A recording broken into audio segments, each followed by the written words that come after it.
Hello everyone, hope you all are fine. आज हम class 4 EVS का चैप्टर 2 जिसका नाम है एक्सप्लोरिंग आवर नेबरहुड, इसको पढ़ेंगे, समझेंगे और इसकी एक्सरसाइजेस करेंगे।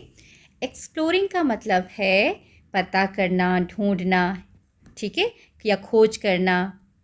इसको हम क्या बोलते हैं? एक्सप्लोर करना। एक्सप्लोरिंग, खोज करना मतलब पता करना। किसके बारे में? अवर मतलब हमारे। नेबरहुड बोलते हैं पड़ोस को, हमारे आस पड़ोस में जो भी चीज़ें हैं उसके बारे में पता करना। तो देखते हैं इस चैप्टर में क्या है। On our way back home, जब स्कूल से घर वापस जा रहे थे, ठीक है। तो यहाँ पर उस बारे में बात की गई है। इसमें कोई एक बच्चा है जो स्कूल से घर वापस जा रही थी, बच्ची है जो स्कूल से घर वापस जा रही थी, और बीच में क्या क्या हुआ उसके बारे में बात कर रहे हैं। The classes got over and the school bell rang. Classes पूरी हो गई थी और स्कूल की बेल बजी, स्कूल की घंटी बजी। Rang is the past tense of ring. Ring मतलब होता है बजना, और रैंग क्या है उसका पास्ट टेंस, ठीक है, बजी। Students talked with excitement about the wonderful books. और जो बच्चे हैं, स्टूडेंट्स हैं, विद्यार्थी हैं, वो बात कर रहे थे किसके बारे में? About the wonderful books. वो बहुत एक्साइटमेंट में बात कर रहे थे, बड़े उत्सुक थे, और एक किसी बहुत अच्छी सी किताब के बारे में बात कर रहे थे। That their teachers showed them in the library, जो कि उनकी टीचर ने उनको लाइब्रेरी में दिखाई थी। School buses and e rickshaws were waiting at the gate. और जो बच्चे हैं उनकी स्कूल बस और जो रिक्शा थे, ई रिक्शा, वो बस के गेट पर उनका इंतज़ार कर रहे थे ताकि बच्चे आएँ और वो घर वापस लेकर जाएँ उन्हें। Navya saw her grandfather standing outside the school gate. और जो नव्या है उसने स्कूल गेट के बाहर अपने दादाजी को खड़े देखा। She ran up to him, वो दौड़ कर उनके पास गई। दादाजी let us take the market route today. तो वो क्या बोलती है? दादाजी आज हम मार्केट वाले रास्ते से चलेंगे, ठीक है। जो नव्या है वो अपने दादाजी के साथ घर जाती है और दादाजी उसको लेने आए हैं। तो नव्या ने दादाजी को बोला कि दादाजी आज हम मार्केट रूट, जो है रूट मतलब रास्ता, मार्केट वाला रास्ता लेंगे, वहाँ से जाएंगे। They walked to the bus stop where some people were already waiting for the bus. वो कहाँ गए? वो चले बस स्टॉप की तरफ जहाँ पर बस आती थी, बस रुकती थी। देखो यहाँ पर है बस स्टॉप, ठीक है, और वहाँ पर ऑलरेडी कुछ लोग खड़े थे, वो बस का इंतज़ार कर रहे थे। देखो ये रही नव्या और उसके दादाजी, और यहाँ पर और लोग भी बस का इंतज़ार कर रहे हैं बस स्टॉप पर। फिर क्या होता है? बस आती है। A bus stopped, एक बस आके रुकी। The doors opened and everyone boarded the bus one by one. जब बस आकर रुकी तो बस का दरवाज़ा खुला और एक एक करके सारे लोग उसमें चढ़ गए। Navya found a seat by the window and watch the people outside. Navya को विंडो वाली एक सीट मिल गई, खिड़की वाली सीट, और वो खिड़की वाली सीट पर बैठकर बाहर लोगों को देखने लगी। As the bus passed a red post box on the corner, Navya pointed to it and said, look a post box दादाजी। अब जब बस चली तो नव्या विंडो से बाहर देख रही थी, और बाहर देखते हुए उसने क्या देखा? कोने में एक पोस्ट बॉक्स देखा, ठीक है, जिसको आप लेटर बॉक्स भी बोलते हैं, इस तरीके का होता है, रेड कलर का। तो उसने एक पोस्ट बॉक्स देखा और नव्या ने उसकी तरफ इशारा करके दादाजी को क्या बोला? देखो दादाजी, एक पोस्ट बॉक्स। तो दादाजी ने बोला, दादाजी सेड, यस, हाँ Navya, you could write a letter and post it here. तो वो बोलते हैं कि तुम एक चिट्ठी लिख सकती हो और यहाँ पर आके पोस्ट कर सकती हो, उसको भेज सकती हो। ही कंटिन्यूड, दादाजी बोले, आगे बोले, वेन आई वॉज यंग, जब मैं छोटा था, I use to write letters to my brother who was studying in a different city. तो दादाजी नव्या को बताते हैं कि जब वो छोटे थे तो वो अपने भाई को पत्र लिखते थे, चिट्ठी लिखते थे, चिट्ठी मतलब लेटर्स लिखते थे, जो कि दूसरे शहर में पढ़ने के लिए गए हुए थे, ठीक है। तो दादाजी के कोई भाई थे जो दूसरे शहर में पढ़ते थे, तो दादाजी उनको चिट्ठी लिखा करते थे बचपन में। I use to drop letters into the post box. तो दादाजी बोलते हैं कि मैं चिट्ठियों को कहाँ डालता था? ड्रॉप मतलब डालना, इसी पोस्ट बॉक्स में डालता था। Then the postman would take them to the post office. उसके बाद पोस्टमैन आता था, वो उसको पोस्ट ऑफिस के अंदर लेके जाता था। The post office would sort letters according to regions and send them to their destination. और पोस्ट ऑफिस के अंदर क्या किया जाता है कि जो लेटर्स होते हैं उनको शॉर्ट किया जाता है, अलग अलग किया जाता है। किस हिसाब से? रीजंस के हिसाब से। रीज़न मतलब जगह, कि कौन सी चिट्ठी किस जगह पहुंचानी है, उस हिसाब से उनको अलग अलग किया जाता है, और उसके बाद उनको जहां पहुंचना आना है वहां पहुंचाया जाता है, लेटर जो वैन होती है उसके द्वारा, ठीक है। Post offices offer a variety of other services too. जो पोस्ट ऑफिस होते हैं वहाँ चिट्ठियाँ पहुँचाने के अलावा और भी वो सुविधाएं देते हैं लोगों को। वहाँ पर क्या क्या होता है, एक तो पार्सल्स भेजे जाते हैं, ठीक है। अगर कोई सामान हमें भेजना है पोस्ट ऑफिस के द्वारा अपने रिलेटिव्स के पास, रिश्तेदारों के पास, फ्रेंड्स के पास, तो वो हम भेज सकते हैं। वहाँ पर मनी ऑर्डर्स भी भेजे जाते हैं, ठीक है, मनी ऑर्डर्स को भी भेजा जाता है। उसके अलावा वहाँ पर पॉलिसीज़ खरीदी जाती हैं, लाइफ इंश्योरेंस पॉलिसीज़, तो यहाँ पर आप पॉलिसीज़ भी ओपन करवा सकते हैं। तो बहुत सारी चीज़ें पोस्ट ऑफिस के द्वारा हम कर सकते हैं। अगला है एक्टिविटी 1। पहला क्वेश्चन है write a letter to a friend and post it. आपने अपने दोस्त को एक लेटर लिखना है और उसको पोस्ट करना है, भेजना है। सेकंड क्वेश्चन है teacher can take students on a field trip to a post office to explore various activities that take place there. तो आपकी टीचर आपको किसी पोस्ट ऑफिस में लेके जा सकती हैं जो आपके स्कूल के आसपास हो, और वहाँ पर क्या क्या एक्टिविटीज़ होती हैं, क्या क्या काम होते हैं, वो वहाँ पर आपको दिखा सकते हैं। आगे है राइट, लिखना है आपने have you or your family members ever sent or received a letter or a parcel. क्या आपने या फिर आपके परिवार के किसी सदस्य ने कभी कोई लेटर भेजा है या आपको कोई लेटर या पार्सल मिला है, तो आपने बताना है। ऑब्वियसली हमारे जो फैमिली मेम्बर्स हैं उन्होंने डेफिनेटली कभी ना कभी लेटर्स भेजे हैं, ठीक है। नेक्स्ट है how does the post office help people stay connected with each other. जो तो पोस्ट ऑफिस हमें एक दूसरे के साथ कैसे कनेक्ट करके रखता है, by letters, by sending letters. जो पोस्ट ऑफिस के द्वारा हम लेटर्स भेजते हैं एक दूसरे को, और इससे हम एक दूसरे के साथ कनेक्ट होके रहते हैं। So we will write here, so here you can write like this, the post office help people stay connected by sending letters। चिट्ठियों को भेजकर वो लोगों को एक दूसरे के साथ बांधे रखता है या जोड़े रखता है। Do you know, क्या आपको पता है, long ago, बहुत समय पहले, people communicated using drum beats and carvings on rocks।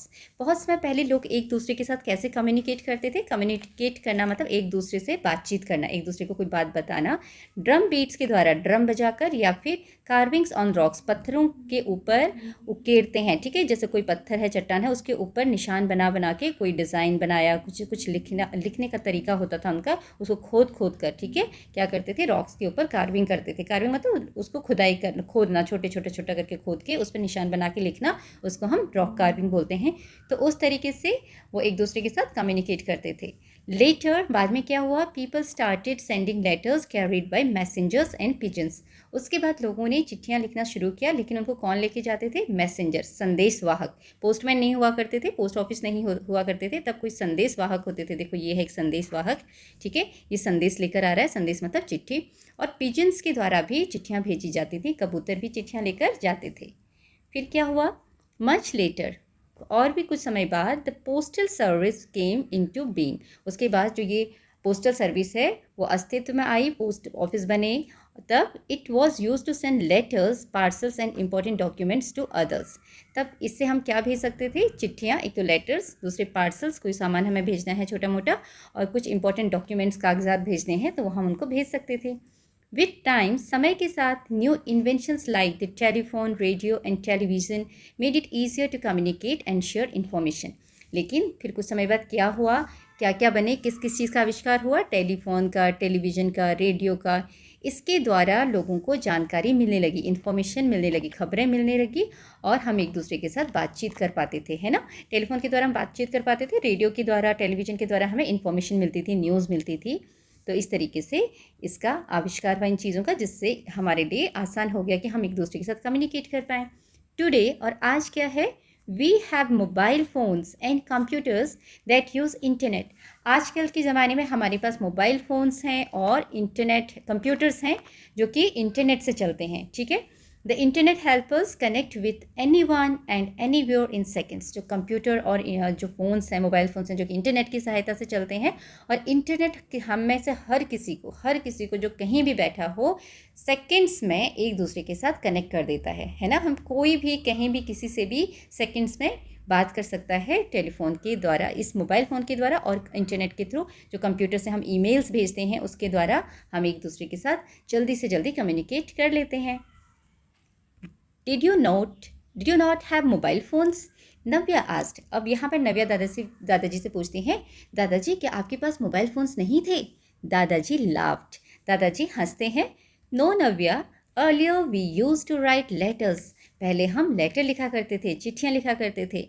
Sometimes it would take weeks to get a reply. और कभी कभी तो ऐसा होता था कोई जवाब मिलने के लिए 1 हफ्ता लग जाता था. मतलब हमने लेटर लिख के कोई चीज़ पूछी है किसी से, अपने दोस्तों से, रिलेटिव से, और जब वो उसका रिप्लाई भेजते थे उसको मिलने में कितना समय लग जाता था? वीक्स, 1 वीक, 2 वीक, 3 वीक्स, इतना समय लग जाता था कि हमारे पास आंसर आता उसका. That is a really long time, Navya exclaimed. अब नव्या यहाँ आश्चर्य से बोलती है कि अरे ये तो बहुत लंबा समय है, इतना ज़्यादा समय लगता था. दादाजी रिप्लाइड, दादाजी उत्तर देते हैं, yes, with mobile phones and emails communication is much faster.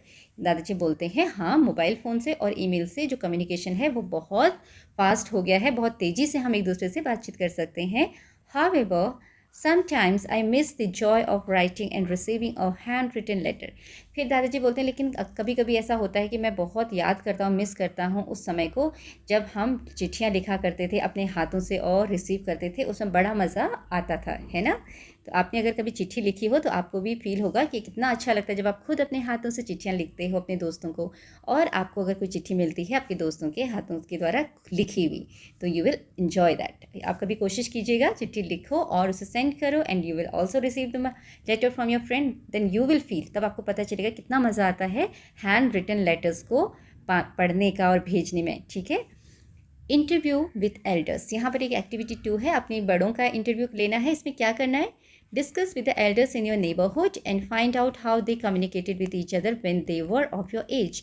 आपके जो नेबरहुड में आस पड़ोस में बड़े लोग हैं उनसे आपने बातचीत करनी है और उनसे पूछना है कि जब वो आपकी उम्र के थे तो वो कैसे कम्युनिकेट करते थे. Compare their answers to how you and your friends communicate today. और उनके जो आंसर्स होंगे उनको कंपेयर करने है किसके साथ? आपके आंसर जो हैं या आपके दोस्तों के जो आंसर्स हैं कि उसमें क्या डिफरेंस है. And fill in the table below. और इस टेबल को फिल करना है. चलो देखते हैं टेबल में क्या है. सबसे पहले है कैटेगरी, फिर कम्युनिकेशन इन अर्लियर टाइम्स, पहले कैसे होता था, and communication in present time, आज के समय में कम्युनिकेशन कैसे होता है. तो टाइप्स ऑफ कम्युनिकेशन, पहले कैसा होता था? Letter, Telegram. टेलीग्राम होता है जब हमें कोई फास्ट कोई मैसेज देना होता है बहुत जल्दी, हम एक छोटे से कार्ड में 1-2 लाइन लिख के उसको भेज देते हैं, तो उसको टेलीग्राम बोलते हैं, वो जल्दी जाता है. और यहाँ पर आज के समय में क्या है? इंटरनेट है, सोशल मीडिया है, टेक्स्ट मैसेज हम करते हैं फ़ोन से. ठीक है. और स्पीड ऑफ कम्युनिकेशन, स्पीड मतलब कितनी तेज़ी से पहले मैसेजेस जाते थे और आजकल कितनी तेज़ी से जाते हैं. तो यहाँ पर स्पीड कैसी थी कम्युनिकेशन की? Very slow. ठीक है. अर्लियर टाइम में जो कम्युनिकेशन की स्पीड थी वेरी स्लो थी, और आजकल कैसी है? वेरी फास्ट, बहुत तेज. हम अपना जो मैसेज है वो दूसरों तक पहुंचा सकते हैं. फ्रीक्वेंसी ऑफ कम्युनिकेशन, फ्रीक्वेंसी मतलब लगभग कितनी बार आप बातचीत करते थे. तो यहाँ पर फ्रीक्वेंसी बहुत कम थी. मान लो you can write here once और ट्वाइस इन अ मंथ, एक महीने में 1 या 2 बार ही और चिट्ठियाँ लिखोगे, है ना. वंस और ट्वाइस, ट्वाइस मतलब 2 बार इन अ मंथ. और आजकल क्या होता है? आजकल तो आपके पास फ़ोन है. ठीक है. और फ़ोन के द्वारा तो आप क्या करते हो? किसी एक रिलेटिव या एक फ्रेंड को दिन में 2 बार भी बात कर लेते हो, है ना. तो आप लिख सकते हैं यहाँ वंस और ट्वाइस इन अ डे. एक ही दिन में, देखो यहाँ एक ही दिन में 1 या 2 बार आपकी बात हो जाती है किसी से, लेकिन यहाँ पर फ्रीक्वेंसी ऑफ कम्युनिकेशन क्या है? केवल 1 या 2 बार बात होती है किसी एक इंसान से. ना लैंग्वेज ऑफ कम्युनिकेशन, उसमें आप कौन सी भाषा का इस्तेमाल करते थे? तो डेफिनेटली जिसकी जो भी भाषा रही होगी, जैसे मदर टंग में कई लोग चिट्ठियाँ लिखते हैं, या फिर हिंदी, इंग्लिश जो भी उनको आती है उसमें चिट्ठियाँ लिखते होंगे, या अपनी इन्फॉर्मेशन कलेक्ट करनी है. और आजकल किस लैंग्वेज में लिखी जाती है वो भी आप बता सकते हैं. आप जिस भी लैंग्वेज में बात करते हैं या अपनी कम्युनिकेट करते हैं वो आप यहाँ पर लिखेंगे, चाहे वो इंग्लिश हो, हिंदी हो या मदर टंग हो. दूसरा, चैलेंजेस फेस्ड, उसमें क्या क्या परेशानियों का सामना करना पड़ता होगा चिट्ठी को भेजने में, इन्फॉर्मेशन या कम्युनिकेशन में. तो एक तो जैसे चिट्ठियाँ हैं, हम चिट्ठियाँ भेजते थे, लेकिन कभी कभी अगर वेदर कंडीशन अच्छी नहीं है, मौसम अच्छा नहीं है, तो आपकी चिट्ठियाँ क्या होंगी? देर से पहुँचेंगी, है ना. क्योंकि बारिश होती है, बाढ़ आ जाती है, रोड्स ख़राब हो जाते हैं, टूट जाते हैं.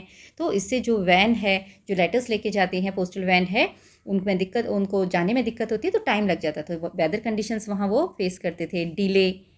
डिले और देरी हो जाती थी. ठीक है. आजकल क्या होता है? आजकल क्या प्रॉब्लम्स आप फेस करते हो? एक तो इंटरनेट कनेक्शन, हो सकता है कभी इंटरनेट कनेक्शन ना हो, तो इंटरनेट कनेक्शन से रिलेटेड प्रॉब्लम्स हो जाती हैं. और दूसरा, इलेक्ट्रिसिटी से रिलेटेड प्रॉब्लम. अगर बिजली नहीं होगी तो आपका जो इंटरनेट है वो नहीं चलेगा, है ना। लाइट नहीं होगी तो आपका जो कंप्यूटर है वो नहीं चलेगा, वो प्रॉब्लम हो सकती है। और दूसरा, आपको रिचार्ज भी कराना पड़ता है फ़ोन, और फ़ोन को भी चार्ज में डालना पड़ता है। इलेक्ट्रिसिटी नहीं होगी तो आप तो फ़ोन को, मोबाइल को चार्ज नहीं कर पाओगे। तो ये दो प्रॉब्लम्स है, इंटरनेट कनेक्शन एंड इलेक्ट्रिसिटी। अगर ये नहीं होंगी तो हम अपनी बातचीत को नहीं कर पाएंगे, कम्युनिकेट नहीं कर पाएंगे, ठीक है। तो इस तरीके से आप यहाँ पर बता सकते हैं। Then over time the ways in which people communicate have evolve. समय के साथ साथ जो लोगों का बात करने का, कम्युनिकेशन का जो तरीका था वो इवॉल्व हुआ और आगे बढ़ा। While letters were common in the past, today messages and video calls make communication much faster. जैसे पुराने समय में क्या था, लेटर्स कॉमन थे, चिट्ठियाँ भेजी जाती थी, लेकिन आजकल एक तो मैसेजेस और दूसरे वीडियो कॉल्स बहुत कॉमन है, और ये जल्दी से हम इनसे अपनी बात दूसरे तक पहुँचा सकते हैं, ये बहुत फास्ट होते हैं। Technology has made it is easier for us to stay connected with everyone. जो टेक्नोलॉजी है उसने हम सब के लिए एक हेल्प की है, हमारी मदद की है, किस चीज़ में, कि हम आसानी से एक दूसरे के साथ कनेक्ट कर पाते हैं, कनेक्ट रह पाते हैं, चाहे वो हमारे रिलेटिव्स हो, चाहे फ्रेंड्स हो। कभी भी किसी को किसी की ज़रूरत है तो फटाफट फ़ोन करके बुला लेता है, बात बताता है ना। तो इस तरीके से हम एक दूसरे के साथ कनेक्ट रहते हैं। Now next is discuss. Letters took a long time to reach other persons. How do you think it affected communication between people in the past? यहाँ बोला गया है कि जो लेटर्स हैं, चिट्ठियाँ हैं, वो पहुँचने में बहुत समय लगाती थी, ठीक है ना। एक स्थान से दूसरे स्थान तक पहुँचने में बहुत समय लगाती थी। तो आपको क्या लगता है कि ये जो इस तरीके के जो सिचुएशन है उसमें लोगों पर क्या असर होता होगा पुराने समय में? तो अगर ऐसी सिचुएशन थी जिसमें चिट्ठियाँ एक दूसरे तक बहुत देर में पहुँचती थी तो क्या होता होगा कि वो ठीक, बहुत कम्युनिकेशन जो है उनके बीच में बहुत कम होता होगा, बातचीत ही बहुत कम होती होगी, और उनको रिप्लाई भी बहुत धीरे या देर में मिलते होंगे, है ना। क्योंकि जब इतना स्लो प्रोसेस चल रहा है तो एक तो हम बात कम कर पाएंगे, जितना हम आज करते हैं एक दूसरे से बातचीत फ़ोन के द्वारा, उतनी बातचीत कम्युनिकेशन नहीं होता होगा उस समय, क्योंकि लेटर एक बार भेजेंगे, फिर वो वहाँ से रिप्लाई करेंगे, फिर हम दोबारा भेजेंगे, फिर रिप्लाई करेंगे, तो बहुत कम कम्युनिकेशन होता है और रिप्लाई में डिले भी होता है। तो ये प्रॉब्लम आप यहाँ पर देख सकते हैं। तो आप इस तरह से यहाँ आंसर लिख सकते हैं, the people would have very less communication between them and there would have delay in reply. Next question is, how is it different from the way people communicate now. अब आपने बताना है, इसमें पूछा है कि ये कैसे अलग था, जो आज अलग है उस तरीके से जो आज पीपल, जो लोग हैं वो कम्युनिकेट करते हैं जिस तरीके से, उससे ये कैसे अलग है। तो यहाँ पर आप ये बता सकते हैं, now people communicate frequently and very fast with each other than earlier. Okay, so you can write your answer like this. Now people communicate frequently and very fast with each other, okay, than earlier. THN than earlier. इस तरीके से आप लिखेंगे। Now next question is, today quick messages makes sharing the news easier, but sometimes wrong information spread very quickly. 2. How can we ensure the news we share is true. तो यहाँ बोला गया है कि आजकल क्या होता है, हम जल्दी जल्दी मैसेजेस शेयर करते हैं ना, हमें जो भी मैसेज मिला वो हमने फॉरवर्ड किया, और इस तरीके से न्यूज़ जो है आगे पहुँच जाती है, दूसरे लोगों तक बहुत जल्दी फैलती है। लेकिन कभी कभी ऐसे में क्या होता है, रॉन्ग इन्फॉर्मेशन, गलत जानकारी स्प्रेड हो जाती है, बहुत जल्दी फैल जाती है, वेरी क्विकली, मतलब बहुत जल्दी। तो ऐसे में हमें क्या करना चाहिए कि हमें ये पता रहे कि जो न्यूज़ है वो जो हम शेयर कर रहे हैं न्यूज़ वो ट्रू है। इसके लिए हमें पहले जो भी इन्फॉर्मेशन हमें मिलती है वो एकदम से आगे शेयर नहीं करनी चाहिए, अपने फ्रेंड्स को, अपने रिलेटिव्स को, अपने जानने वालों को। पहले हमें उसकी ऑथेंटिसिटी चेक करनी चाहिए कि वो चीज़ सही है कि नहीं है ना। उसको पहले क्लियर करना चाहिए, प्रूफ हमारे पास होनी चाहिए कि वो न्यूज़ सही है, तभी हमें उसे फॉरवर्ड करना चाहिए, ताकि आगे ये गलत न्यूज़ कोई भी शेयर ना हो। So here you can write like the answer like this, we should not share any information to others unless we have proof for its truthfulness and authenticity. जब तक कि हमें किसी न्यूज़ की सच्चाई के बारे में ना पता हो कि वो कितना ऑथेंटिक है, ना पता हो, तो हमें उसे आगे फॉरवर्ड नहीं करना चाहिए, ठीक है।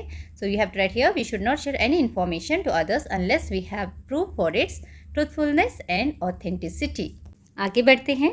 The bus took a turn and Navya saw a metro train passing by. Bus आगे बढ़ी और नव्या ने एक मेट्रो ट्रेन देखी, ठीक है, जो कि वहाँ से गुजर रही थी। देखो ये नव्या है, बस में बैठी और यहाँ से उसको मेट्रो ट्रेन दिखाई दे रही है। Look at that, the train is moving so fast, she exclaimed. वो आश्चर्य से अपने दादाजी को बोली कि देखो वहाँ पर जो ट्रेन है वो मूव कर रही है बहुत ही तेज़ी से। Navya, the metro trains travel very fast. तो उसके दादाजी ने बोला कि जो मेट्रो ट्रेन है बहुत फास्ट ट्रेवल करती हैं, बहुत तेज़ी से चलती हैं। Also there are high roads known as flyovers, और हाई रोड्स भी होते हैं, ठीक है, ऊपर रोड्स होते हैं, ऊंचाई में रोड्स होते हैं, जिनको क्या बोला जाता है, फ्लाई ओवर्स। ये देख रहे हैं आप, ये रोड बनी हुई है, ऊपर में चल रही है ट्रेन इसके, इनको बोलते हैं flyovers. They help vehicles move above the busy roads and crossings. इनको क्यों बनाया जाता है, ताकि जो रोड्स बिजी होते हैं जिसमें बहुत ज़्यादा ट्रैफिक होता है उसमें यातायात आसानी से आ जा सके, गाड़ियाँ यातायात ठीक हो सके, सुविधाजनक हो सके। तो उस जगह पर जहाँ बहुत ज़्यादा ट्रैफिक होता है उन रोड्स के ऊपर या फिर क्रॉसिंग्स के ऊपर क्या बनाए जाते हैं, फ्लाई ओवर्स, ठीक है। So they save the time of the travellers, ताकि जो यात्री हैं उनके समय को बचाया जा सके। आगे है, some flyovers are built for metros and other are for buses and cars.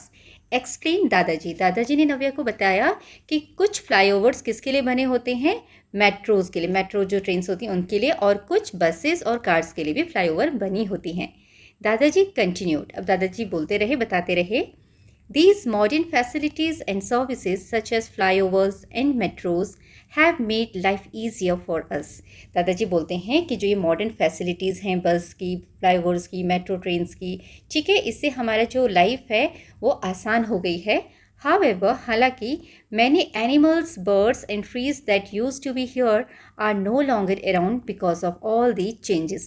लेकिन जो यहाँ पर जानवर, पक्षी और पेड़ हुआ करते थे इन जगहों पर, वो अब यहाँ पर नहीं है, क्योंकि यहाँ पर चेंजेस हो गए हैं रोड्स बनने की वजह से, है ना। रोड बनने के लिए पेड़ काटे गए होंगे, और जो उन पेड़ों पे पक्षी रहते थे वो भी उड़ गए होंगे, वहाँ आसपास जो जानवर रहते हैं वो भी वहाँ से चले गए होंगे। तो इनकी वजह से, इन चेंजेस की वजह से यहाँ पर अब कोई पक्षी, जानवर और पेड़ नहीं है। नव्या रिप्लाइड, नव्या उत्तर देती है, आई वॉन्डर, मुझे आश्चर्य है होता है, if we can have such developments even while keeping our environment safe and secure. वो बोलती है मुझे आश्चर्य होता अगर इस डेवलपमेंट को, जितना भी यहाँ पर परिवर्तन हुआ है, चेंजेस हुए हैं, विकास हुआ है, वो भी होता रहता, और साथ साथ में जो पर्यावरण है, एनवायरनमेंट है, वो भी सुरक्षित रख पाते हम लोग। तो दादाजी बोलते हैं, दादाजी सेड येस, हाँ, that can happen by creating a balance. ये हो सकता है अगर हम प्रकृति में संतुलन बनाए रखें। बैलेंस मतलब संतुलन।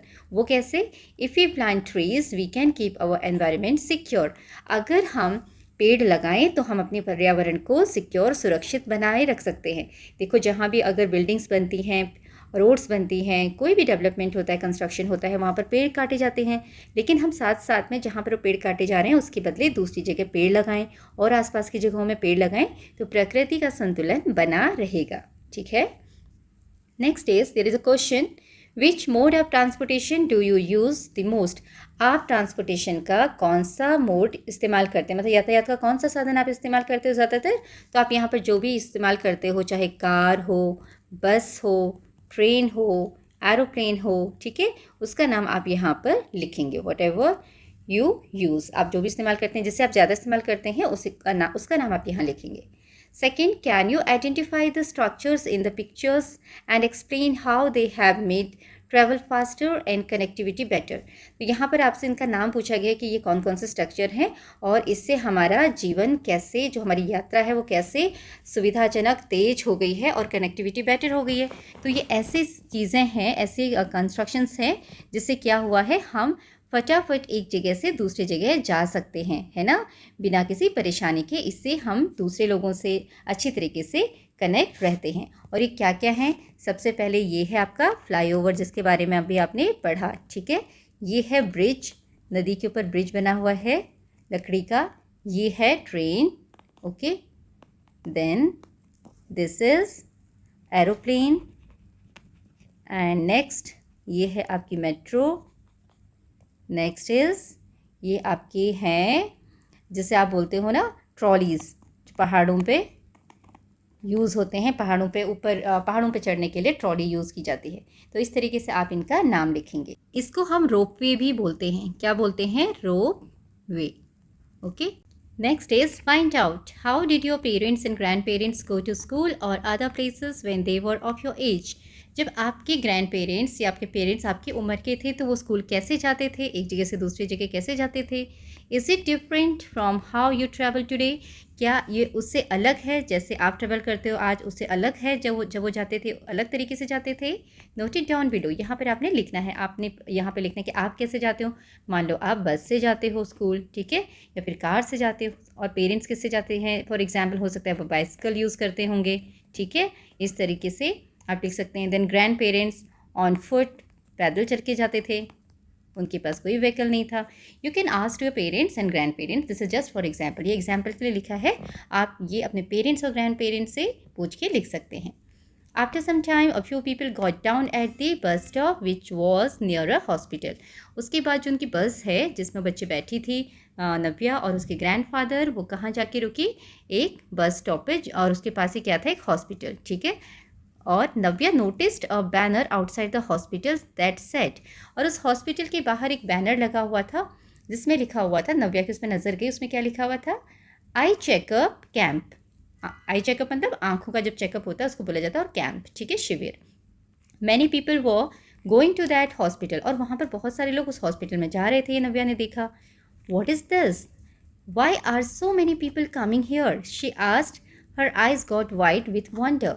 अब नव्या ने आश्चर्य से अपने दादाजी को पूछा कि ये क्या है और यहाँ पर बहुत सारे लोग क्यों आ रहे हैं, ठीक है। और वो थोड़ा आश्चर्य से, उसकी आंखें खुली थीं, हैरान थी वो, क्यों इतने सारे लोग एक साथ क्यों आ रहे हैं यहाँ पर। दादाजी रिप्लाइड, दादाजी ने उत्तर दिया, Navya this is a hospital, Navya ये हॉस्पिटल है। People come here when they are unwell, लोग यहाँ पर तब आते हैं जब उनकी तबीयत ठीक नहीं होती है। I brought you your grandmother here for her eye operation a few years ago. तो यहाँ पर दादाजी बोलते हैं कि मैं यहाँ पर तुम्हारी दादी को लेकर आया था कुछ साल पहले, उनकी आइज़ का ऑपरेशन कराने के लिए, उनकी आँखों का ऑपरेशन कराने के लिए मैं तुम्हारी दादी को यहाँ लेकर आया था कुछ साल पहले। The doctors help her see better and it made a huge difference to her life.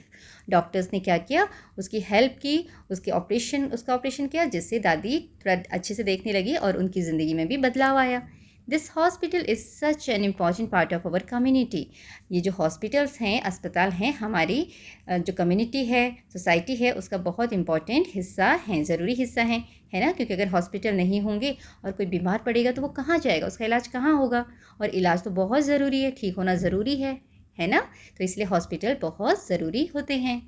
Today it is organising an eye checkup camp, और दादाजी बोलते हैं कि आज ये हॉस्पिटल एक आई चेकअप कैंप लगा रखा है, इसने लगा रहा है, ये ऑर्गेनाइज कर रहा है, इसीलिए यहाँ पर लोग आ रहे हैं अपनी आँखों को दिखाने के लिए, आइज़ का चेकअप कराने के लिए, ठीक है।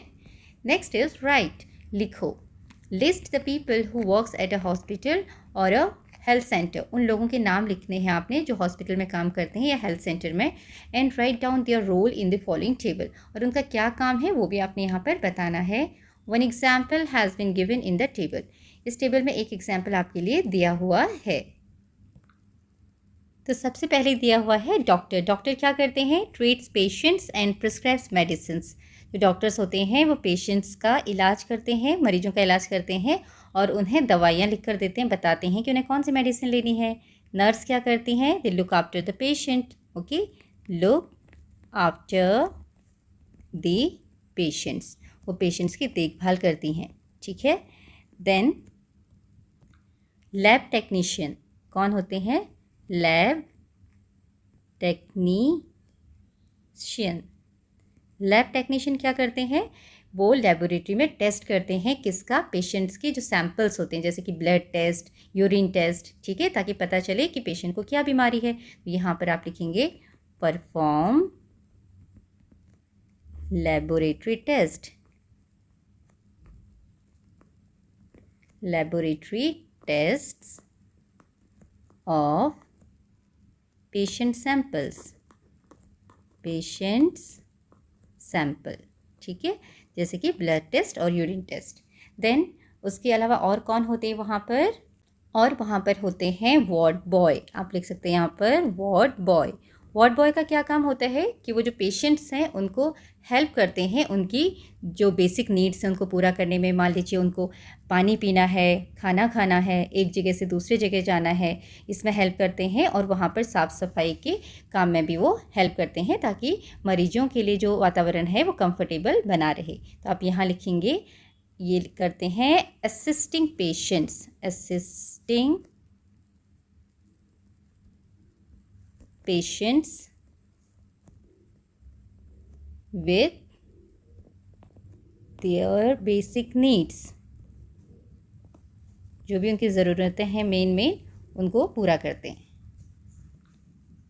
तो इस तरह से आप ये लिखेंगे। Next is savings for the future, भविष्य के लिए बचत। सेविंग्स होती है बचत, कोई चीज़ बचाना, ठीक है। और फ्यूचर मतलब भविष्य। अब यहाँ पर क्या चीज़ बचाने की बात कही गई है? पैसे, रुपये पैसे, ठीक है। The bus stopped at the bus stop near their house. अब बस कहाँ आके रुकी? उनके घर के पास जो बस स्टॉप है वहाँ पर आके रुकी। दादाजी and Navya stepped out of the bus. दादाजी और नव्या बस से बाहर उन्हें कदम रखा।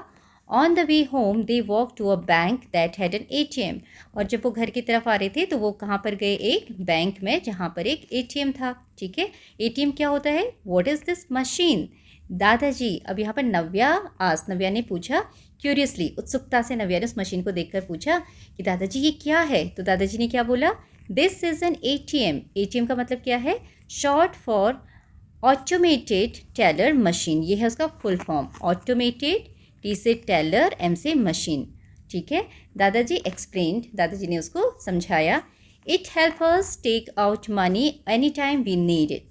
तो दादाजी ने बताया कि ये हमारी मदद करता है पैसे निकालने के लिए जब भी हमें ज़रूरत होती है। जब भी हमें पैसों की ज़रूरत होती है तो इस मशीन से हम पैसे निकाल सकते हैं। लेकिन ऐसा नहीं कि अपने पैसे बैंक में डाले नहीं, रखे नहीं, जमा नहीं कि और यहाँ से निकालो, तो ऐसा नहीं होता है। कई बच्चे क्या सोचते हैं कि इस मशीन में बहुत सारे पैसे होते हैं और निकालते रहो निकालते रहो निकालते रहो। ऐसा नहीं होता है। उसके लिए पहले आपको बैंक में अपने पैसे जमा करते होते हैं अपने अकाउंट में, और बैंक आपको फिर मदद करता है, हेल्प करता है, एक सुविधा देता है कि जब भी आपको ज़रूरत हो तो आपको बैंक आने की ज़रूरत नहीं है, आप अपने कार्ड से यहाँ से इस मशीन से पैसे निकाल सकते हो।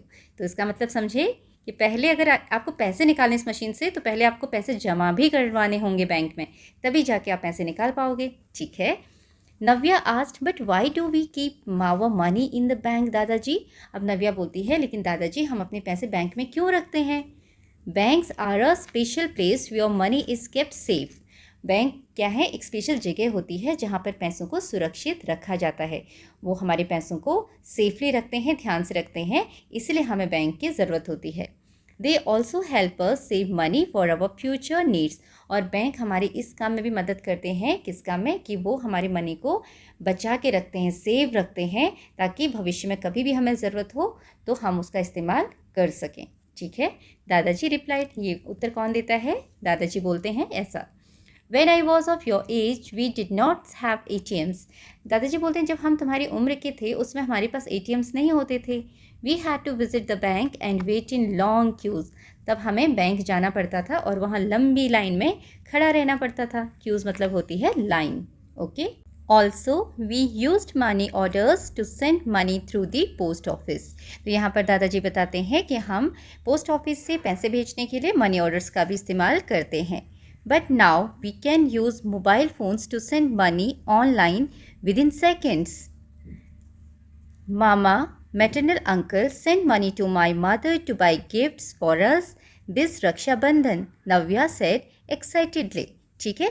अब यहाँ पर जो नव्या है वो दादाजी को बोलती है, लेकिन दादाजी आजकल तो हम मोबाइल फ़ोन से ऑनलाइन पैसे भेज सकते हैं कुछ ही सेकंड्स में। ये बात आपको भी पता होगी, है ना। मोबाइल फ़ोन का इस्तेमाल हम अलग अलग प्लेटफॉर्म्स का यूज़ करके पैसे भेजने के लिए कर सकते हैं। यहाँ पर वही बात नव्या दादाजी को बोलती है कि दादाजी जो मेरे मामा जी हैं उन्होंने मम्मी के लिए पैसे भेजे थे ऑनलाइन ताकि हम सब कुछ गिफ्ट्स खरीद सके रक्षाबंधन में, ठीक है। तो वो जो पैसे भेजे गए थे मामा जी ने के द्वारा, वो कैसे भेजे गए थे? ऑनलाइन, मोबाइल फ़ोन का यूज़ करके। Yes, technology has made things so much easier, agree दादाजी। दादाजी बोलते हैं हाँ, टेक्नोलॉजी की वजह से जो चीज़ें हैं वो आसान हो गई हैं हमारे लिए, ठीक है। Now see here, this is a picture of a bank. यहाँ पर या पोस्ट ऑफिस या बैंक, इस तरीके से ऑफिस में लोग काम करते हैं और लोग खड़े हुए हैं अपना अपना काम कराने के लिए, ठीक है। यहाँ पर मे भी हो सकता है पोस्ट ऑफिस का पिक्चर हो या बैंक का भी हो सकता है।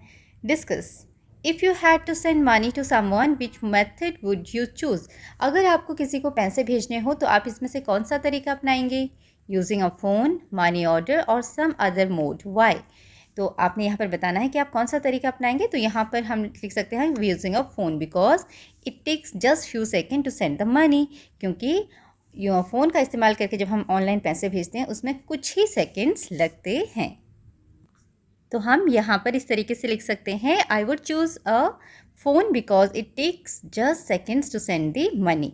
Okay, now come to next, if you get pocket money do you save it. अगर आपको पॉकेट मनी मिलती है तो क्या आप उसको बचाते हो? If yes, where do you put your savings. अगर हाँ तो आप उसे कहाँ रखते हो, कहाँ सेव करते हो? तो यहाँ पर आप लिख सकते हैं, yes I get pocket money and I save it and what you use for that? Piggy bank. इस तरीके का पिगी बैंक होता है या गुल्लक आप बोल सकते हो, ठीक है। इसमें बच्चे क्या करते हैं, अपने पैसे डाल के रखते हैं, रुपये डाल के रखते हैं और इस तरीके से अपने पैसे बचाते हैं। So you can write, I would use piggy bank to save my money. Next is, why do you think it is important to save money. आपको ऐसा क्यों लगता है कि जो पैसे हैं उनको बचाना ज़रूरी है for future needs? Okay, so you can write from here, it is important to save money for future needs. भविष्य की जो भी आवश्यकताएं हैं, ज़रूरतें हैं, उनको पूरा करने के लिए हमें पैसे बचाने की ज़रूरत होती है। Third is, what are some things you could do to save more money. क्या चीज़ें करके आप और ज़्यादा पैसे बचा सकते हो? तो यहाँ पर आप बता सकते हैं कि एक तो हमें जो घर में हमारी जो भी चीज़ें होती हैं उनको वेस्ट नहीं करना चाहिए, है ना। We should not waste the things, जैसे कि खाना है, पेपर्स हैं या कोई भी चीज़ है, आपको उन्हें वेस्ट नहीं करना चाहिए। दूसरा आप बता सकते हैं, जैसे आप बच्चे हो तो you should not waste your stationery items, you should keep your stationery items properly. Stationery items मतलब जो आपके पेंसिल्स हैं, पेन्स हैं, पेपर्स हैं, इरेजर्स हैं। कई बच्चे क्या करते हैं, उनका मिसयूज़ करते हैं, पेपर फाड़ते हैं, इरेजर्स इधर उधर फेंक देते हैं, फिर उनको ढूंढते नहीं हैं। तो इस तरीके से वो अपनी चीज़ों का ध्यान नहीं रखते। तो हमें अपनी इन सारी चीज़ों का ध्यान रखना चाहिए ताकि हम अपने मनी को सेव करके रख सकें। और क्या करना चाहिए हमें, we should not tear the pages of our books and notebooks. हमें अपनी बुक्स और नोटबुक्स के पेजेस नहीं फाड़नी चाहिए। और do not buy unnecessary things, जिन चीज़ों की हमें ज़रूरत नहीं है वो हमें नहीं खरीदनी चाहिए। कई बार ऐसा होता है ना, मार्केट जाते हो आप अपने पेरेंट्स के साथ, लेकिन आप कई ऐसी चीज़ें खरीदने की ज़िद करते हैं जिनकी ज़रूरत नहीं होती है, तो ऐसा नहीं करना चाहिए। So you can write answer like this, we should not waste the things like food items. Second, we should keep our stationery properly. Third, we should not tear the pages of books and notebooks. Fourth, we should not buy unnecessary things. Next is, request one of your family members to show you their bank passbook. Note the important elements given on the first page of the passbook. तो बच्चों यहाँ पर आपने अपने किसी भी family member से, जो आपके बड़े हैं, मम्मी पापा, दादा दादी, चाचा चाची, कोई भी हो, उनसे उनकी बैंक की जो पासबुक है उसको दिखाने के लिए बोलेगा। और उसके फर्स्ट पेज में जो चीज़ें होती हैं उनको आप देखिएगा कौन कौन सी इंपॉर्टेंट चीज़ें होती हैं। यहाँ एग्जाम्पल के लिए दिया हुआ है, सबसे ऊपर एक तो अकाउंट नंबर होता है, ठीक है, और उसके ऊपर एक CIF नंबर भी होता है, दैट इज़ CIF नंबर यहाँ पर होता है। उसके बाद अकाउंट नंबर, ये एग्जाम्पल के लिए दिया है। फिर उसके बाद IFSC code, okay, then customer name, जिसका भी पासबुक है उसका नाम, देन उनकी डेट ऑफ बर्थ, ओके, या डॉटर सन ऑफ, या किसके डॉटर है, किसके सन है, या वाइफ है, हस्बैंड है, उनका नाम, ठीक है। देन एड्रेस, आप जहाँ रहते हैं वहाँ का एड्रेस। उसके बाद date of birth, then email ID, then PAN number. उसके बाद ओपनिंग डेट, जिस दिन जो बैंक अकाउंट है वो ओपन किया उस दिन की date, then mobile number, then यहाँ पर ब्रांच कोड होता है, देन ब्रांच का लोकेशन कि कहाँ पर है वो, किस जगह पर है ब्रांच, देन ब्रांच की ईमेल आईडी। तो इस तरीके से ये चीज़ें उसमें दी होती हैं, तो ये आप चेक कीजिएगा। Next is activity 3, visit a bank in your locality और find out from your elders about how it works. आपने किसी बैंक में जाना है, आपकी लोकेलिटी में जो भी बैंक है, या फिर अपने बड़ों से पता करना है कि बैंक कैसे काम करता है। After that answer the following questions, उसके बाद आपने इन क्वेश्चंस के आंसर्स बताने हैं, देने हैं, ठीक है। First is, other than saving money, what else do people use banks for? पैसों को बचाने के अलावा लोग बैंक्स का इस्तेमाल किस लिए करते हैं, ये आपने यहाँ पर बताना है। तो यहाँ पर कुछ काम लिख दिए गए हैं बैंक के, जो पैसे देने के अलावा बैंक जो हमें करता है, पैसे सेव करने के अलावा हम वहाँ पर क्या कर सकते हैं। Bank provide lockers to keep our valuable item safe. Bank में हमें कुछ लॉकर्स मिलते हैं जिसमें हम हमारी जो भी महत्वपूर्ण चीज़ें हैं, इंपॉर्टेंट वैल्यूएबल कीमती चीज़ें हैं, वो वहाँ पर सुरक्षित रख सकते हैं। It provides credit cards, bank हमें क्रेडिट कार्ड्स भी देता है। It gives us different types of policies, जो बैंक्स हैं उसमें हम अलग अलग तरह की पॉलिसीज़ ओपन करवाते हैं। इट गिव्स अस लोन्स, जो बैंक हैं वो हमें लोन्स भी देते हैं, मतलब बड़ा अमाउंट देते हैं, पैसे देते हैं ताकि हम अपना कुछ काम शुरू कर सकें। ठीक है। Now next question is what is an ATM and how does it help us. तो ATM का मतलब फुल फॉर्म आपने पढ़ा था, it is automated teller machine. And how it help us, it helps people to deposit और withdraw money very easily. ये लोगों की मदद करता है किस काम में, कि हम पैसे निकाल सकें और या फिर डिपॉजिट कर सकें बड़े आसानी से। ठीक है, तो इस तरीके से आप यहाँ बता सकते हैं ATM is automated teller machine, it help people to deposit और withdraw money easily. Okay, now next is take an Indian currency note, look at it closely and answer the following questions। आपने Indian currency का कोई भी note लेना है, 100 rupees का note, 10 rupees का note, 20 का या फिर 500 का नोट। उसमें क्या करना है, आपने उसको बहुत ध्यान से देखना है और इन क्वेश्चंस के आंसर्स देखने हैं। पहला क्वेश्चन है what is the value of the note. आपने जो भी नोट लिया है उसका क्या वैल्यू है। मान लीजिए हम ₹500 ले लेते हैं तो हम यहाँ 500 लिख लेंगे, और अगर आपने 100 रुपीज़ का नोट लिया है तो आप 500 लिखिए, उसमें 100 रुपीज़ लिखेंगे। ठीक है। Second, how many languages do you see on the note. Note में कितने तरह के लैंग्वेजेस लिखे रहते हैं। तो यूजुअली जो हमारे नोट्स होते हैं उसमें 17 लैंग्वेजेस होती हैं, 17 भाषाएँ लिखी होती हैं। ठीक है, तो आप क्या लिखेंगे, 17 लैंग्वेजेस। उसके बाद व्हाट पिक्चर्स और symbols are there on the note. उस नोट में कौन कौन से पिक्चर्स या सिंबल बने हुए हैं। तो यहाँ पर आप बता सकते हैं कि जो हमारे नोट्स होते हैं उसमें एक तो रेड फोर्ट का पिक्चर बना होता है, लाल किला। ठीक है, क्या बोलते हैं आप उसको, रेड फोर्ट। और एक गांधी जी का पिक्चर बना होता है। ठीक है, गांधी जी, और उसमें लिखा रहता है महात्मा गांधी। तो आप पूरा लिख सकते हैं महात्मा गांधी। ओके, तो इस तरीके से आप यहाँ पर बता सकते। Next is do you know, क्या आपको पता है, लॉन्ग एगो, बहुत समय पहले, people used barter system to exchange goods and services. बहुत समय पहले क्या होता था, लोग बार्टर सिस्टम यूज़ करते थे अपनी चीज़ों को देने के लिए और कोई भी चीज़ लेने के लिए। अब इसमें क्या होता है बार्टर सिस्टम में, देखो for example a farmer could exchange wheat for milk from a shepherd. पहले पैसे नहीं हुआ करते थे, रुपये नहीं हुआ करते थे, तो किसान के पास क्या होता है, गेहूँ, चावल। तो किसान को अगर दूध चाहिए तो वो जो गेहूं है वो उस शेफर्ड को दे देता था और उससे मिल्क ले लेता था। तो इस तरीके से चीज़ों की अदला बदली करते थे। However, finding the right trade partner and the right exchange value was not always easy. To simplify exchanges, money was invented. लेकिन ऐसा करते समय कभी कभी क्या होता था, हमें वो चीज़ नहीं मिलती थी जो हमें चाहिए, और जो उसकी वैल्यू होती है उसकी कीमत भी नहीं मिल पाती थी, है ना, अच्छे तरीके से। तो तब इस मनी का इन्वेंशन किया गया, पैसों का इन्वेंशन हुआ।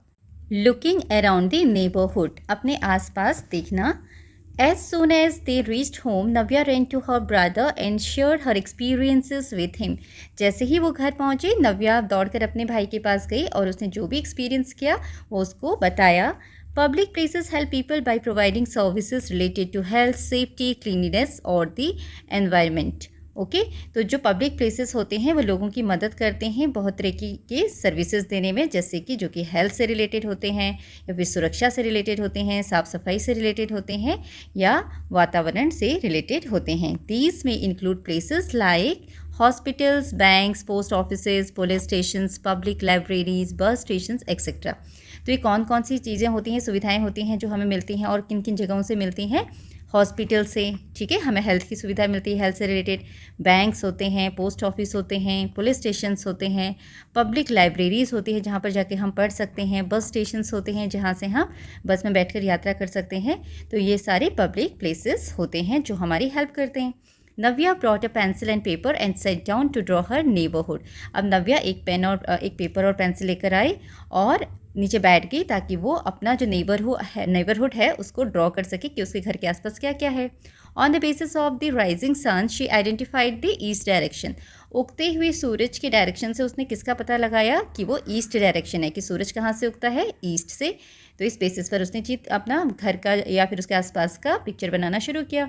Based on this she Drew places in other directions around her house. तो इस तरीके से उसने अपने घर के आसपास जो भी चीज़ें हैं अलग अलग डायरेक्शन में उनको ड्रॉ किया। The places toward the east appears on the right side of the paper. जो उसके घर के ईस्ट में थी, ठीक है, वो राइट साइड में बनाई उसने, ये ईस्ट है। ईस्ट के उल्टे साइड एकदम सामने क्या होता है, वेस्ट, और ऊपर होता है नॉर्थ और नीचे होता है साउथ, ठीक है। पेपर में हम इस तरीके से इसको मार्क करते हैं। तो नव्या ने जितनी भी ईस्ट की साइड थी वो सब राइट साइड में बनाई पेपर के। Also the places to the north are shown at the top. और जो नॉर्थ की साइड थी वो ऊपर की तरफ बनाई, ठीक है, टॉप में। And then while the places in the south are indicated at the bottom of the paper. और जो नीचे साउथ की तरफ थी वो नीचे की तरफ बनाई उसने, साउथ में, ठीक है, नीचे की तरफ पेपर के। The places in the west are shown on the left side. और जो वेस्ट साइड में थी वो लेफ्ट साइड में बनाई, ये लेफ्ट साइड है आपका, ठीक है। तो अगर आप सामने से देखेंगे कोई चीज़ को तो ये राइट होगा, ये इसके सामने क्या होगा, इधर लेफ्ट होगा पेपर का, और ऊपर क्या होगा, टॉप होगा, और नीचे बॉटम, ठीक है, बॉटम, पेपर का बॉटम नीचे होगा। तो उसने राइट साइड में ईस्ट बनाया, लेफ्ट साइड में वेस्ट बनाया, टॉप में उसने नॉर्थ वाली चीज़ें बनाई, और बॉटम में उसने साउथ वाली चीज़ें। इस तरीके से पेपर का उसने यूज़ किया, ठीक है। Then come to next. On a map, the representation of directions is as follows. North is shown upwards, south is downwards, east is on the right and west is on the left. तो यही बात यहाँ पर बताई गई है। Paper में क्या होता है कि जो ईस्ट होता है वो राइट साइड में होता है, ईस्ट वाली चीज़, ये आपकी राइट साइड है, ठीक है, राइट। और जो वेस्ट होता है वो लेफ्ट साइड में है, ठीक है, पेपर के। और जो नॉर्थ होता है, NORTH, नॉर्थ क्या होता है, अप साइड होता है, आप इसको लिख सकते हो अपवर्ड, अपवर्ड, ठीक है। देन नीचे क्या होता है, साउथ, साउथ क्या होता है, डाउनवर्ड, नीचे की तरफ। ओके, पेपर में हम इस तरीके से डिनोट करते हैं। Now come to next. यहाँ पर एक पिक्चर है, देखिए ध्यान से, बीच में घर है, इधर केमिस्ट की शॉप है, यहाँ पे हॉस्पिटल है, ये बेकरी है, एंड ये क्या है, एक post office. Okay, now come to next. इसके बेसिस पर हमें कुछ क्वेश्चंस करने होंगे।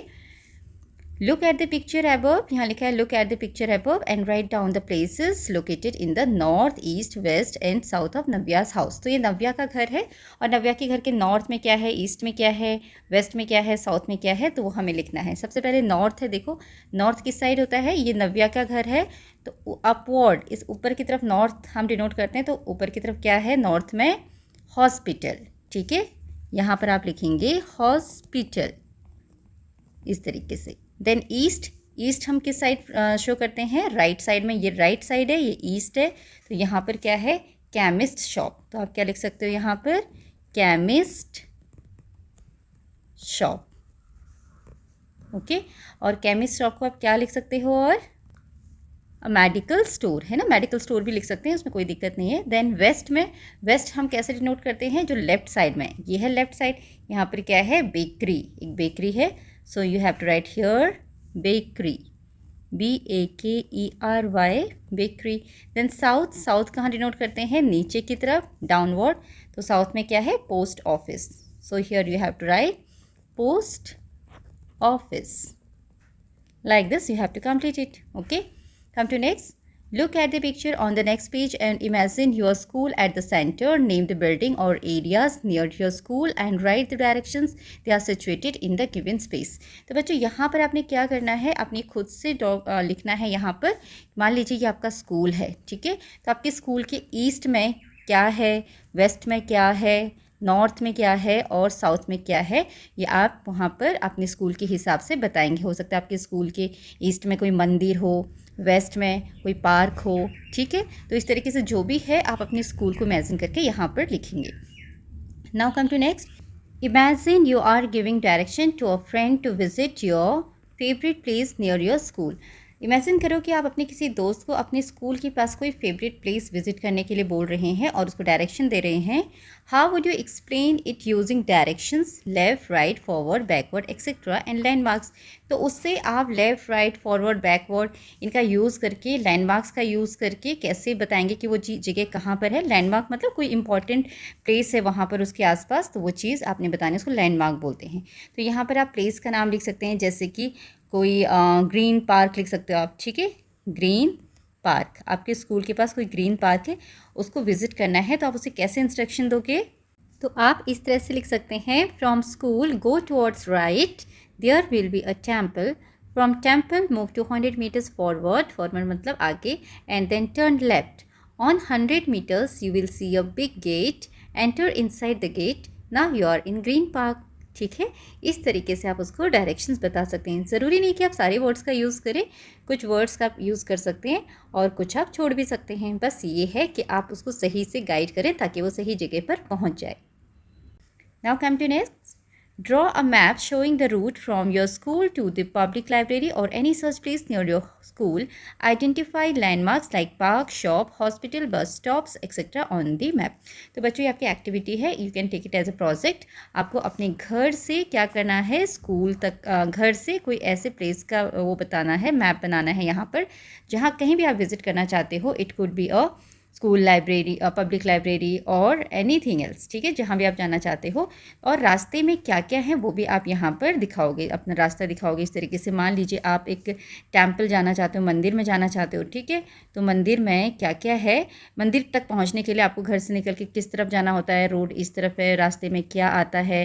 ठीक है, पोस्ट ऑफिस आता है या कुछ और आता है, फिर आप इस तरीके से मूव किया आपने और फिर इस तरह से गए, जो भी रास्ते में चीज़ें आती, मार्केट प्लेस आया, फिर आप आके गए.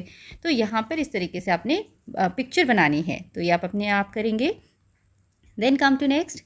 Late us reflect. Imagine you have ₹100 to utilise in a month. Suppose आपके पास 100 रुपये हैं महीने में इस्तेमाल करने के लिए, एक महीने के अंदर.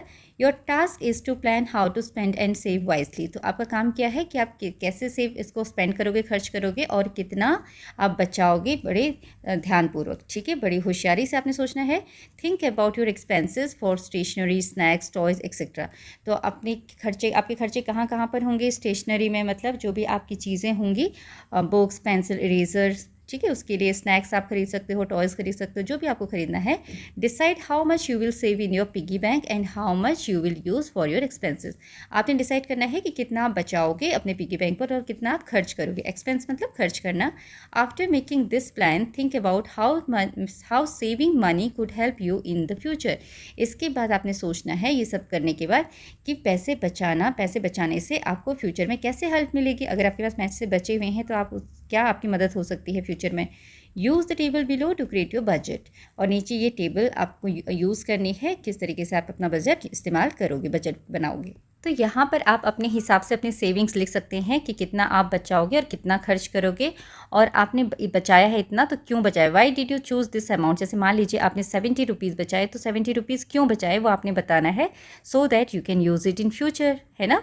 देन एक्सपेंडिचर, अगर आपने खर्च किया, चलो 70 बचाए और 30 खर्च किए, तो आप 30 क्यों खर्च किए, क्योंकि आपकी बेसिक नीड्स थी. You need a pencil, eraser and a sharpener, तो इसमें आपने 30 रुपीज़ यूज़ कर दिए because you need those items, those are important for you. तो इस तरीके से आप यहाँ पर बता सकते हैं. और आप ये भी बता सकते हैं, फिर उसके बाद आपको ये भी बताना है कि आप जो सेविंग मनी सेव किया है उसका क्या यूज़ करोगे फ्यूचर में. तो फ्यूचर में आपको कोई भी चीज़ की ज़रूरत होगी related to your stationery, you can buy that from that saved money. अगर आपने पैसे बचाए हैं उस मंथ में, मान लीजिए आपकी पेंसिल ख़त्म हो गई या इरेज़र कहीं खो गई, तो you can by another one, है ना. आपने जो पैसे बचाए हैं उससे अगर आप यूज़ करोगे तो आप खरीद पाओगे. अगर आप सारे पैसे खर्च कर दोगे स्नैक्स वगैरह में तो आप नहीं खरीद पाओगे. तो same thing you have to tell here. Okay, now come to next. Imagine that your group is in charge of making your neighbourhood better. Imagine कीजिए आपका एक ग्रुप है जो कि इंचार्ज है कि आपका जो पड़ोस है, नेबरहुड है, उसको अच्छा बनाना है, उसका इंचार्ज है. डिस्कस व्हाट न्यू सर्विसेज और फैसिलिटीज़ यू वुड ऐड और improve present, how the changes would help everyone in the community. तो आपसे पूछा गया है कि आप और कौन सी फैसिलिटीज़, न्यू सर्विसेज ऐड करोगे. ऑलरेडी जो सर्विसेज कम्युनिटी में है, नेबरहुड में है, उसके अलावा आप क्या करोगे और उससे बाकी लोगों को कैसे मदद मिलेगी. तो यहाँ पर आप बता सकते हैं जैसे we will keep our surroundings clean, we will not litter the places, we will tell everyone to keep the neighbourhood clean, we will put a dustbin, हम वहाँ पर एक डस्टबिन रखेंगे इन द पार्क और nearby places so that everybody should throw the wastage और whatever litter will be there it should be in the dustbin. जो भी चीज़ें कूड़ा कचरा लोग फैलाते हैं वो इधर उधर ना डाल के वो डस्टबिन में डालें। We will try to put few benches in the park so that people can sit there and enjoy, है ना। हम कोशिश करेंगे कि जो पार्क है वहाँ पर कुछ एक्स्ट्रा बेंचेस लग जाएं ताकि लोग वहाँ पर बैठें और रेस्ट करें, आराम करें और इन्जॉय करें। तो इस तरीके से आप कुछ और भी बता सकते हो। सपोज़ आपके वहाँ जो टैप्स एंड नल हैं वो लीकेज है उनमें, तो उनको आप फिक्स करने की कोशिश फिक्स करवाओगे, है ना, जो भी प्लम्बर्स हैं उनसे, ताकि पानी का वेस्टेज ना हो। और इस तरीके से अगर आप हेल्प करोगे तो इससे हर किसी की मदद होगी। जैसे आप बेंच लगवाएंगे तो लोगों को बैठने के लिए जगह मिलेगी, है ना। और अगर आप प्लांट्स लगवाते हो छोटे छोटे और क्लीन करवाते हो आसपास के एरिया को, सभी को अच्छा लगेगा घूमने में, देखने में। It will give a pleasure to your eyes, है ना, आँखों को देखने में भी अच्छा लगता है साफ जगह जो होती हैं। तो इस तरीके से आप यहाँ पर बता सकते हैं। Next is, as a class, take help of the elders around you to list people in your neighborhood who help in the community during COVID-19. These could include doctors, nurses, garbage collectors, shopkeepers, teachers, and others. Discuss how they made the community safer and why it is important to thank them. तो यहाँ पर आपको बोला गया है कि आपने अपने बड़ों की मदद से क्या करना है, आपके आसपास उन लोगों की लिस्ट बनानी है जिन्होंने कोविड-19 के समय सबकी हेल्प की थी कम्युनिटी में। ये कोई डॉक्टर भी हो सकते हैं, नर्स हो सकते हैं, गार्बेज कलेक्टर्स हो सकते हैं, शॉपकीपर्स हो सकते हैं, टीचर्स और भी लोग हो सकते हैं जिन्होंने लोगों की मदद की। And discuss how they made the community safer, और आपने डिस्कस करना है कि इन्होंने कम्युनिटी को कैसे सेफ रखा और इनको थैंक यू कहना क्यों ज़रूरी है। आपने इन सबको थैंक यू कहना है और ये बताना है कि थैंक यू कहना क्यों ज़रूरी है। तो बच्चों, आपको पता है कोविड-19 के समय कितना पैंडेमिक था, प्रॉब्लम थी, है ना, लोगों की जान पर बनाई थी और बहुत ज़्यादा लोग बीमार हो रहे थे। तो ऐसे में जो डॉक्टर्स थे, टीचर्स थे, या आपके गार्बेज कलेक्टर्स थे, नर्सेस थे, और भी लोग, टीचर्स थे, शॉपकीपर्स थे, सब एक दूसरे की मदद कर रहे थे, क्योंकि जो भी आपकी बेसिक नीड्स थी वो तो पूरी होना है। उनको तो हम रोक नहीं सकते। खाना चाहिए, खाने के लिए जो चीज़ें हैं वो शॉप में मिलती हैं, ठीक है। और कोई बीमार है तो उनको डॉक्टर्स, नर्सेस की ज़रूरत है। घर में जब हम चीज़ें इस्तेमाल करते हैं तो गार्बेज भी इकट्ठा होता है, तो साफ़ सफाई की ज़रूरत है, उसके लिए भी गार्बेज कलेक्टर्स की ज़रूरत है। टीचर्स भी बच्चों को ऑनलाइन पढ़ा रहे थे। तो हर कोई कोविड-19 के समय अपनी पूरी सर्विसेज दे रहा था बिना रुके, है ना। Everyone was helping other to all those people who are in need without any break. बिना कोई ब्रेक किए हर कोई जहाँ तक पॉसिबल हो वहाँ तक कोशिश कर रहा था एक दूसरे की मदद करने का। तो इसलिए हमें इन सब लोगों को जिन्होंने कोविड-19 के समय सबकी मदद की, जिनके भी नाम यहाँ पर लिखे गए हैं, डॉक्टर्स, नर्सेज, गार्बेज कलेक्टर्स, या इसके अलावा और भी लोग जिन्होंने लोगों की मदद की, उन सबको हमें थैंक यू बोलना चाहिए, because they made the life possible. So we should be thankful for all of them. Okay. Next is, can you list out the people involved and vehicles used in each of these services in the boxes given below? An example has been given. यहाँ पर आपने बताना है कि यहाँ पर जो जगहों के नाम लिखे हैं इसमें से कौन कौन लोग काम करते हैं और वहाँ पर जो गाड़ी इस्तेमाल होती है उसको क्या बोला जाता है, ठीक है। एक एग्जाम्पल ऑलरेडी दिया हुआ है। पुलिस स्टेशन में कौन होते हैं? Police officer, constables and patrolling jeep. और ऐसे ही हॉस्पिटल में कौन होते हैं बताइए? डॉक्टर्स, ओके, नर्सेस, और क्या होती है उनकी वैन, जिसको हम क्या बोलते हैं? Ambulance, okay. Then fire station में कौन कौन होता है? फायर ऑफिसर्स, तो हम यहाँ पर लिखेंगे फायर ऑफिसर्स, ठीक है। देन उसके बाद होते हैं fire fighters, FIGHTERS। Then fire brigade, जो उनकी गाड़ी होती है उसको क्या बोलते हैं हम? Fire brigade. और कौन होते हैं? ओके, पोस्ट ऑफिस में कौन होता है? Postmaster, then postman, then postal van, okay, डाक ले जाने वाली गाड़ी। लाइब्रेरी में लाइब्रेरियन, क्लर्क, ठीक है, जो क्लर्क होते हैं, लाइब्रेरियन होता है, और you can write here cleaners, जो साफ़ सफाई करते हैं, ठीक है, क्लीनर। यहाँ कोई वैन नहीं होती है, लाइब्रेरी में कोई वैन नहीं है, ठीक है, तो हम यहाँ पर क्लीनर लिख सकते हैं। तो इस तरीके से आपका ये चैप्टर कंप्लीट होता है। आई होप इसमें जो भी चीज़ें आपको सिखाई गई हैं वो आपको समझ में आई होंगी। And thank you for watching.